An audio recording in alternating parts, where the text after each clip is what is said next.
একটি অচেনা বিমান হুট করেই কোথা থেকে এসে যেন একটি এয়ারপোর্টে বিনা পারমিশনেই ল্যান্ড করে। এইটা দেখে এয়ারপোর্টের চারপাশে হাজার হাজার মানুষ ভিড় জমে গেছে।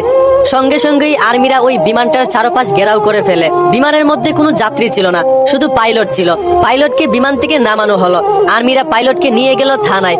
তাকে জিজ্ঞেস করা হলো, তুমি বিনা পারমিশনে তোমার এই বিমান কেন এই এয়ারপোর্টে ল্যান্ড করেছো?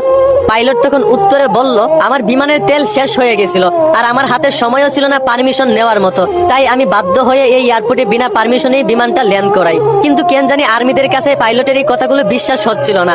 তারা সারা রাত ওই পাইলটকে থানায় রেখে দিয়েছে এবং সারা রাত ওই পাইলটকে বারবার জিজ্ঞেস করতেছিল যে আসলেই কি তেল ফুরিয়ে যাওয়ার কারণে সে এখানে ল্যান্ড করেছে নাকি এটা কোনো শত্রুদের ফাঁদ। সারা রাত তাকে জিজ্ঞেস করার পর পাইলটটা একই উত্তর দিয়েছিল।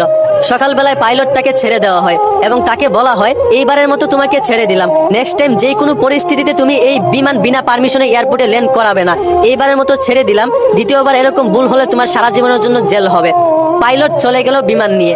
কিন্তু অবাক করা বিষয়, পরের দিন সকালে দেখা যায় আবারও সেই পাইলট আবারও সেই অচেনা বিমানটা বিনা পারমিশনে সেই এয়ারপোর্টে ল্যান্ড করলো। সঙ্গে সঙ্গেই আর্মিরা আবারও ওই বিমানটার চারপাশ ঘেরাও করে ফেললো।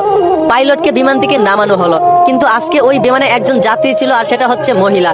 পাইলটকে জিজ্ঞেস করা হলো, কি ব্যাপার, তোমাকে না কালকে খুব কড়াভাবে নিষেধ করেছিলাম, তোমার কি জীবনের ভয় নাই? তারপর পাইলট উত্তরে কি বলেছিল সেইটা শুনলে আপনারাও অবাক হয়ে যাবেন। পাইলট বলল, আমার অবশ্যই জীবনের ভয় আছে, তবে তার চাইতে বড় ভয় হচ্ছে এই মহিলাটা। আর্মিরা তো অবাক হয়ে গেল। পাইলট বলল, এই মহিলা হচ্ছে আমার বউ। আমি কোনো কিছুতেই বিশ্বাস করাতে পারতেছি না ওকে যে আমি কাল সারা রাত কোথায় ছিলাম।